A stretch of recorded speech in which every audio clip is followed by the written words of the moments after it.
what we're looking at is a set of worksheets that all make up a theme of a business that you are running. You've got some items that you sell in the prod worksheet, and I want to point out to you, in your homework assignment, notice the worksheet names have exclamation points after them. So you see probably PROD exclamation point. I'm not really a big fan of doing that. Our previous course coordinator did that a lot because I think she thought she might be helping you to remember that when you reference the worksheets, you need an exclamation point. I think the only thing that did with putting it in the worksheet name was make people wonder if they needed 2 exclamation points. So I'm not going to include that in mine because I'm also not going to include those exclamation points in the worksheet name on tests. I found that it actually confuses people more to do that. You guys are pretty good at knowing what you need to do with your cell references. Also notice that one of the worksheets is missing. And I'm going to talk about the worksheet that's missing and some other options that maybe we could use for what kind of data we set up in that worksheet. So what we have is in the prod worksheet, we're identifying all of the products that we sell. By product ID, we have shipping days required. So if a customer orders the product, how long is it likely to take in days to get out to that customer? We've got the product cost for the corresponding product ID. And then we have a column that talks about shipping costs. It's also important to note that in this problem, data that is given, input data, is not shaded. So here it's the reverse of the way I normally set things up. And on your tests, we're going to find that input data is shaded. So on here, input data is not, but for my tests it will be. So we're going to come up with a formula here in a little bit to figure out shipping costs. Then notice we also have product IDs showing up to the far right of the data in the prod worksheet. And that's going to be something that kind of gives us a hint that somewhere we're going to use a reference function. The orders worksheet is where we track all the orders that are placed by our customers. Customer name is listed, the product number of the product they've ordered, the quantity, and then some other stuff that we're going to do. I'm going to skip over the first question just for a moment and go to the second question. And it asks us to write a formula in prod D3, which is here, to calculate the shipping cost for product 0001. Now, it tells us very politely in this that we're going to use a reference function. We're not normally going to tell you what kind of a function to use in your formulas. In fact, the only reason why we've done that in question number 2 is so that in question number 6, we can tell you to solve the problem using a different type of function. So normally you're not going to see something that says, hey, use a COUNTIF, use a SUMIF, here use an average, use Boolean logic. We just did that so later on we can ask you to use another alternative way of solving the problem.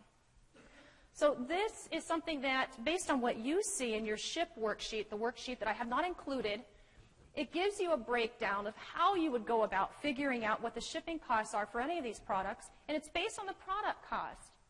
And I would like to ask you, you can see that worksheet showing up, and let's look at some alternate ways of putting in that worksheet. So what if I had the shipping costs identified this way? Now, one of the differences that you should notice right away is that this proposed plan for setting up the shipping costs is set up vertically. What you have in your workbook is set up horizontally or in rows. So to reference this table, we would have to think about using a vertical lookup, whereas the worksheet that you have with shipping costs in it would be referenced with an HLOOKUP.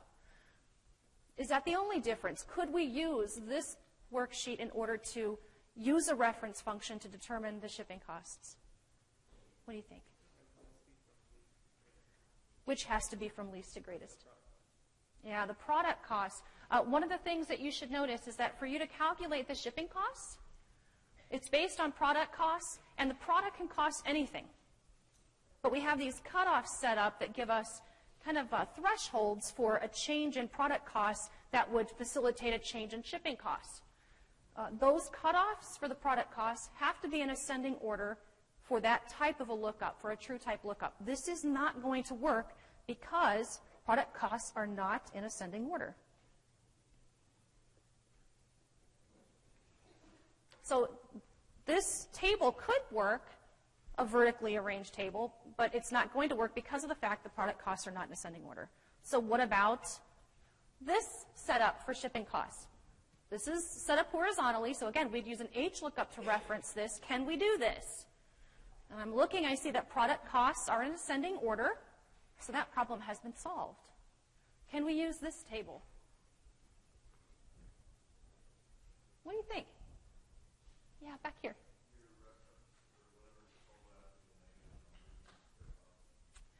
My row index number would have to be negative because I'm going to tell Excel that it needs to match up the product cost in row 3, but that it would need to go backwards or up to get the corresponding shipping costs. And we know that we can't do that with a lookup. There can't be negative row indexes, or if it's a VLOOKUP, negative column indexes. And we also know that if I tell Excel to look for something in row 3 to match up a lookup value, it can only move down to get the corresponding result. So this also will not work, but for an entirely different reason.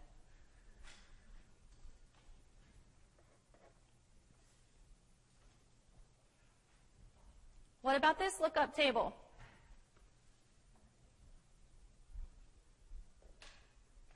So this time I have product costs above shipping costs, and the product cutoffs are in ascending order.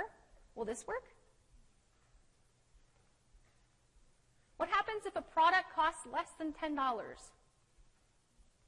Will Excel be able to match up the closest cutoff that doesn't exceed it? So if I have a product that I'm looking up and it's $4.50, and I tell Excel this is my reference table, when it goes through the first row to match up the closest value that doesn't exceed $4.50, it gets to the first number and it's a 10. So the first cutoff is already too high. So no, this isn't going to work. I mentioned to you that you, really for the most part, when you have a true type lookup, you want to start your very first cutoff point with a 0. And that leaves this lookup table. And this one does work. It works. We have product costs above shipping costs. We start off our very first cutoff point for the product cost at 0, and we sequentially go higher, so it's in ascending order. One other thing that I want you to remember, I didn't want to get too carried away with all these different tables, but this is something that really could be a thorn in your side for the lab where you set up reference tables.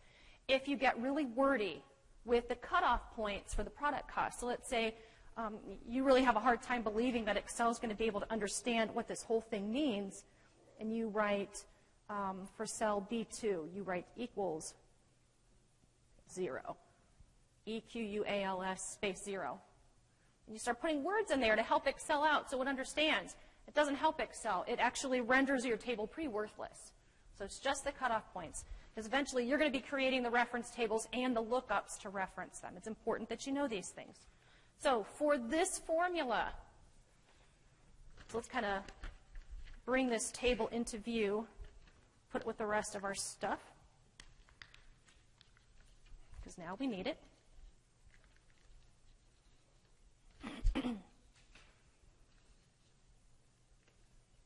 I need a formula that's going to be smart enough to work. Back this out just a bit. There we go. Take the product costs for the very first product and look it up in the first row of this table. Match up the closest value that doesn't exceed it. So 25, Excel goes, looks, is 25 less than, greater than, or equal to this first cutoff point? 25 is higher than 0. Goes on to the next one. Up, 50 is higher. Bumps back. Sticks with the 0. I want it to move 1, 2 rows into this range to get me the corresponding result. So HLOOKUP, because we're referencing a table that is set up in rows, and that's the ship table. And our formula is equals HLOOKUP. The lookup value is the thing about the first product that will help us to discern what the shipping costs will be, so that's C3. Our table array is ship, S-H-I-P, and the range there is going to be B, $2 through E, $3. Row index of 2, and this is a true type lookup. So far, so good? So now let's go back to the first question. This asks us to determine the item number of the product with the highest cost. And this is going to go somewhere in the prod worksheet, prod C20. Okay, you can't see prod C20, but you can assume that it does exist there. It's somewhere down below. So you want the item number that corresponds to the product with the highest cost. That question is different than what is the highest product cost. What is the highest product cost would simply just be a max of column C. I want to know, yeah, what is the highest product cost? But what I want to see in this cell is a piece of data that corresponds to that product. I want the product ID. That's one of the reasons why you see product IDs to the right and to the left of the data in the prod worksheet. Because I'm going to tell Excel, go in and identify the max from column C. And then once you do that, to get the product ID, it has to be to the right of the product cost table. Excel can't move backwards. We just talked about this. Can't move up with an HLOOKUP, can't move backwards with a VLOOKUP. So I'm going to have Excel go and identify what is the highest value. And the prod worksheet is set up vertically, which means this is going to be a VLOOKUP. Our lookup value is going to be a max. We're not going to hand pick the highest value as it stands right now from column C. We want to make sure that this formula continues to work as these product costs are occasionally updated. So max C3 to C15. Now this max is going to be replaced with what is currently the highest value. So it will be replaced with 189. Now if 189 changes to 209, it would be replaced with that as well. So what I'm trying to tell you is that that range that you see is going to go away pretty quickly into Excel evaluating this formula. And I say that because a lot of times when people have a max or a min as their lookup value, they feel like, oh, I've already written a range, so I don't need the table array. And that's not true at all. So really this max is going to be replaced with 189, at least for now. And so I need to tell Excel where to go in and find 189. So my table array is going to start with column C. Excel, go back in, find 189. So C3 is the starting point of the table array, and I'm going to extend it all the way over to column E. So to E15. What's our column index here? How many columns to the right? 1, 2, 3. So don't forget, the counting starts with the column where Excel goes in to find your lookup value. So this is a column index of 3. And is this a true or a false type lookup? What does the true false stuff mean?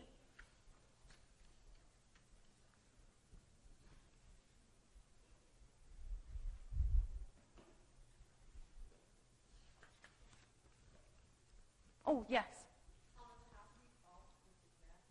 Yeah, what's exact? She said it has to be false because it's exact. What's exact? I want Excel to find exactly the highest value. I do. I wouldn't want it to kind of estimate that. Where am I wanting it to find it? Is it in the first part that I want to make sure Excel finds the right max, or is it when it goes back through the table array?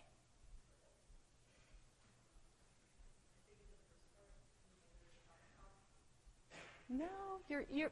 And what I find is that a lot of times, this is a hard thing to define, but I think you know what you're trying to say. Anybody want to add to that? I always want an exact match. I always want Excel to give me an exact answer if possible. The part that we're telling Excel an exact match can be found is in the table array. We're telling Excel when you go back through to look for this max, it exists in that first column of the range as an exact match. Excel is going to find 189 in there. It's not going to have to look through cutoffs to find that. Anytime you have a max or a min as your lookup value in a lookup, it's always going to be a false type lookup. If it wasn't a false type lookup, really this wouldn't even be possible because we really don't have an easy way to go in and sort that costs column in any sort of order. And that's what we would have to do in order for this to work if it were a true type lookup. So Excel will find an exact match of this when it goes back through here to re-find it. So far, so good? Questions? All right. Next question, we're going to look at number 3. Write a formula in order D3 to determine the total order value. And this says product costs and shipping costs. And I might add that we probably ought to also take into consideration the quantity ordered. That should influence what the order cost would be.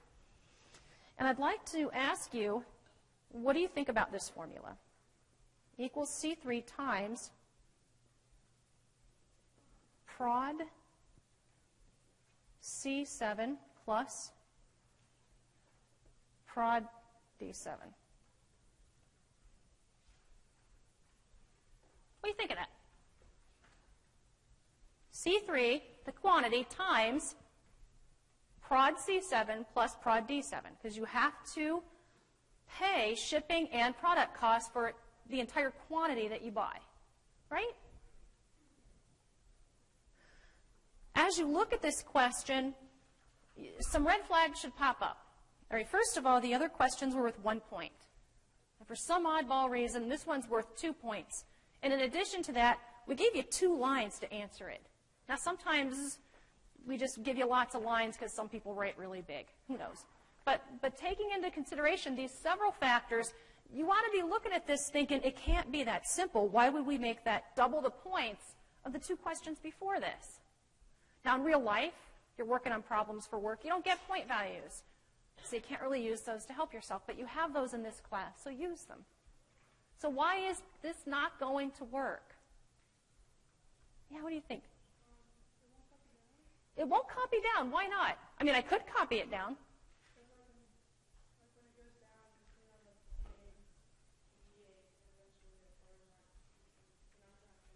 What numbers aren't in the same order? Yeah, she's absolutely right. She said, when we try to copy this down, prod C7 and D7 will become prod C8 and D8, and then C9 and D9. And if I look at these 2 worksheets, it turns out that the product IDs, they're not in the same order. Did we do that just to mess with you? I mean, we could have put them in the same order, right? Or could we? Could I have resolved this problem by going in and resorting the orders by product number?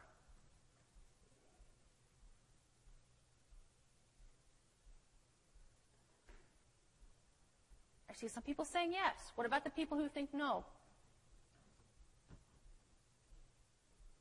Why would sorting the product numbers in the orders table not be a solution to us being able to use the formula I have below? Would it really ensure, if I sorted all these product numbers in the orders table, would it really ensure that those product numbers will always be in the same order that you see in the prod worksheet? And you're just seeing a small snapshot of the orders here, by the way. Yeah. Yeah, he said no, because there could be two customers who ordered the same product number. And this worksheet is actually really long. We just showed you a tiny snapshot of it because it fits better on one page. So I may have hundreds or even thousands of orders in the orders worksheet. And I probably have some products that are ordered dozens, maybe hundreds of times. I have no control over what my customers order and how often they order. In fact, I don't want any control over that. I'd like for them to order as much as they want. So what I'm trying to say to you is, no matter what you do, no matter how much you try to sort that orders worksheet so that you can somehow get around using a lookup, it will never, ever work. The product IDs, the product numbers, will never be in the same order in the 2 worksheets. In the prod worksheet, they're defined there. Each product is listed once with a description of what it is, so on and so forth. In the orders worksheet, they are listed in the order in which the customers have purchased them. So we have to do something about this. The C3 works fine. The C3 that we've pulled from the order worksheet, that's great. That can stay there. But this prod C7 and D7, we copy this formula down. It's not going to match up to the right orders. And we're going to be shipping all kinds of weird stuff out to people. Our customers are quickly going to become annoyed with us, and they will never do business with us again because we cannot seem to get our acts together. So what we have to do in this case is find a better way. So what we have in terms of equals C3 times prod C7 plus prod D7. The 2 pieces that have to change are this and this. We need something that is smart enough. We need something that's flexible enough so that as we write this formula, Excel goes in and it matches up what the customer ordered. So I can write something for Fraser where instead of me going in and picking what row from the prod worksheet I should be using, I can have Excel go in, look at the prod worksheet, find the right product ID in the first column of this range, Match it up as an exact match because every single one of the product IDs are listed. And then, once it's found, move 1, 2, 3 columns over and tell me, what's the product cost there that's associated with this specific product number? Oh, and by the way, Excel, can you also move 4 columns over because I need something over there too. So you can take the 2 of those and just add them together. That'd be great. So I need something 3 columns over and something 4 columns over. Can I use one lookup to do this? Can I tell Excel, match something up in column A, then move 3 columns over and 4 columns over, and give me those results and add them together? Can I do that in one lookup? No, I can't. We were able to write an if statement last time where we told Excel to choose from one of 2 columns, but I can't tell Excel to simultaneously pull values from several columns at the same time. What this means is I need to write a separate lookup for each one of these references from the prod worksheet. So equals C3 times VLOOKUP. Our lookup value is going to be the product ID for that very first order. Yes?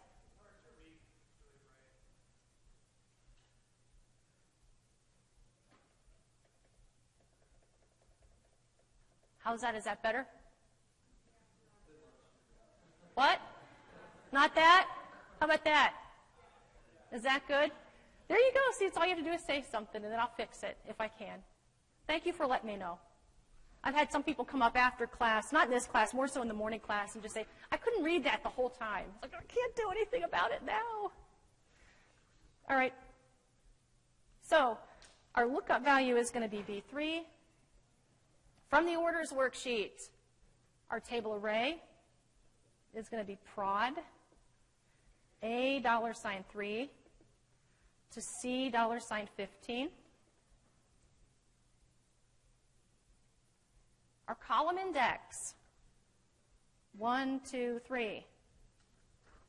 And I just said this is a false type lookup because Excel will find or should find an exact match of all of these product IDs that it's looking up from the prod table. In fact, if somebody types in a product ID for something we don't sell, I would really like to make sure that I get a big fat error message for that total order cost so I can go back in and research what happened.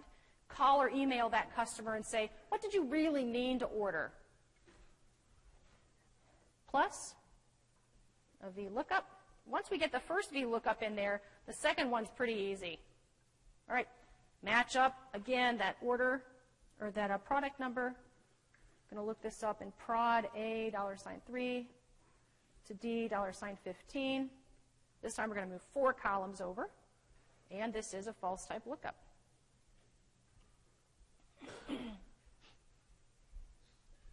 That's why you got 2 lines. So the formula above, that is not an alternate acceptable answer. This is wrong. We had to fix the first reference to prod with the first lookup and the second one with the second lookup. Make sense? Okay. The last one I want to look at, all these answers are on Carmen, by the way, so you don't need me to go through each one simply just to get the answers. Let's look at number 6. It says write a formula in prod D3, this time using a nested if to calculate the shipping cost for product 0001. Make sure it works when you copy it down. For this formula, it tells you need to use a nested if. Excuse me. And we do have references for all of those shipping costs over in the ship worksheet. So what we're going to do is construct our own logical tests to tell Excel what to look for. So this is going to go back again into the prod worksheet. The lookup value that we would use had this been a lookup would be the product cost. That also means that the product cost is what's going to be a part of our logical test with the if statement. Since there are 4 possibilities for what the shipping cost could be, that means there are 3 ifs that will be nested together to give us that possible 4 outcomes.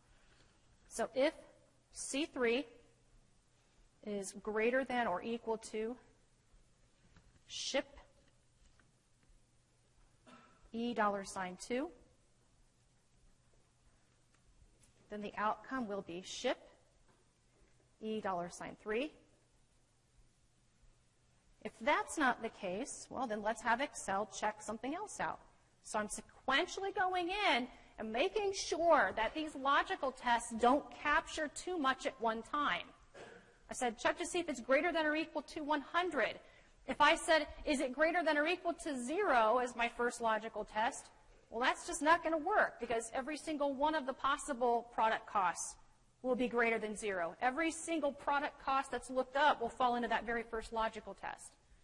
And that's going to just give us incorrect stuff. All right, so now I can back it up a bit. Let's check to see if it is greater than or equal to ship $2. And if that's the case, then it should be ship $3. If that's not the case, check to see if C3 is greater than or equal to ship $2. And if that's true, then ship $3. Otherwise, if the first logical test isn't true, the second one's not true, and the third one's not true, then the only other possibility is that C3 is less than 50. And so the outcome would be ship $3. Close off 1, 2, 3 parentheses. Yeah. I'm looking at C3 in product.